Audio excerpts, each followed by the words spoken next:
Et Édouard Philippe lance son parti demain au Havre. Eh oui, plus de 2500 sympathisants se sont déjà inscrits au lancement du parti de l'ancien Premier ministre. Et d'ailleurs, les marcheurs ont été cordialement invités à l'événement, ce qui a agacé certains cadres de la majorité présidentielle. Un parti à soi, c'est tout bénef, comme disent les jeunes. Et ça, Édouard l'a bien compris. Oui, je sais, je suis un peu familier ce soir. D'abord, ça permet de rassembler des élus, un parti, d'avoir des militants. Mais surtout, un parti à soi peut être une manne financière. Puisque je vous rappelle que les financements publics des partis sont calculés en fonction du nombre de voix qu'ils obtiennent à la présidentielle. Alors, pour le moment, c'est vrai, Édouard Philippe a juré fidélité à Macron, mais il reste 7 mois avant l'échéance. Et 7 mois, c'est long, il peut se passer beaucoup de choses. Et puis il y a 2027, c'est loin, mais l'ancien Premier ministre y pense. Pas simplement quand je me rase.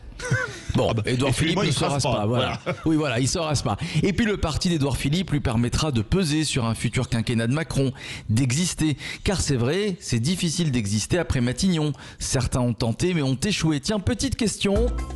Quel ancien Premier ministre a fait un flop en créant son parti République Solidaire? Est-ce que vous l'avez, Philippe Bilger, François Céréza, Céline? Quel Premier ministre a fait un flop en créant son parti République Solidaire? Allez, je vous donne la réponse. Galouzo, je vous donne, c'est un bout de son nom. Non, Dominique de Villepin. Son vrai nom, c'est Dominique Galouzo de Villepin, cher ami. Philippe, le Bonaparte français. Philippe, il y a quelque chose de très intéressant dans votre analyse. Moi, je crois qu'on ne comprend rien à Édouard Philippe si on ne fait pas de la psychologie. À la fois, il soutient Emmanuel Macron, et il a mis longtemps pour le dire, et d'autre part, il veut être libre. Il crée son parti demain pour être évidemment dominant durant 5 ans et pour être le président en 2027.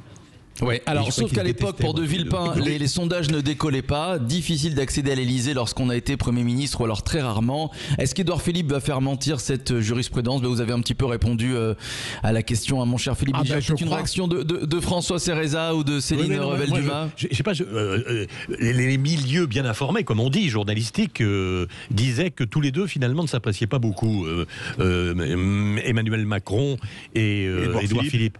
Donc, ils ne passeraient pas leurs vacances ensemble, voilà, c'est ça? Non, ça, en même temps. En tout cas, force est de constater qu'Emmanuel Macron a lancé une mode, parce que tous les indépendants se lancent au dernier moment comme ça, comme il l'a fait. Et puis c'est vrai quand il a assuré à François Hollande qu'il allait rester fidèle et qui, au dernier moment, disons qu'il s'est détaché, il n'a pas donné l'exemple.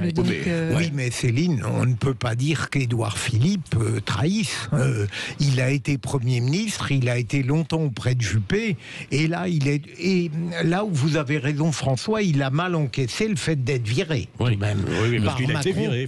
Il a été viré. Alors, Édouard Philippe, il joue très habilement, à mon avis. On en reparlera, mais Édouard Philippe, effectivement, va lancer son parti demain samedi. En attendant, des nouvelles de Marine Le Pen qui, elle, veut faire parler et veut parler surtout aux jeunes. Et que fait Marine Le Pen pour se faire entendre auprès d'eux? Eh bien, elle se lance sur TikTok. Bonjour à tous, c'est Marine Le Pen. Retrouvez-moi désormais sur TikTok où je vous ferai partager les meilleurs moments de ma campagne. Et puis, je sais que TikTok, c'est les jeunes. Et ça tombe bien parce que j'ai beaucoup de propositions à vous faire. À bientôt. Voilà, Marine Le Pen qui rejoint donc. Qu'elle m'ait imité. Voilà, Marine Le Pen qui rejoint donc sur TikTok Emmanuel Macron, Jean-Luc Mélenchon, et puis vous l'avez entendu, Philippe Bilger, effectivement. Mais trêve de plaisanterie, Marine Le Pen compte s'assurer un certain électorat qu'Éric Zemmour peine à convaincre, c'est-à-dire les jeunes. C'est vrai, si vous regardez les intentions de vote pour Zemmour, pour le moment, il y a très peu de jeunes. Voilà, donc Marine Le Pen essaie de prendre ce qu'elle peut prendre à Zemmour. On peut dire ça comme ça, Philippe Bilger? On peut le dire, mais je crois que ça suffira pas.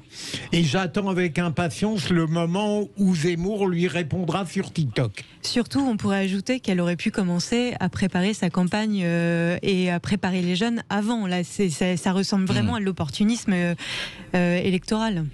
Ouais. En tout cas, si vous voulez prendre des nouvelles de Marine Le Pen et que vous êtes sur TikTok, allez-y, parce que l'ancienne présidente du Rassemblement National y est aussi. Chers amis, en attendant d'autres actus, scoop, indiscrétion sur la présidentielle, je vous donne rendez-vous d'ailleurs lundi. Je vous dis au revoir. Merci Philippe Rossi avec ses chroniques un peu folles, c'est très sympathique, on peut dire un peu toc-toc au lieu de TikTok.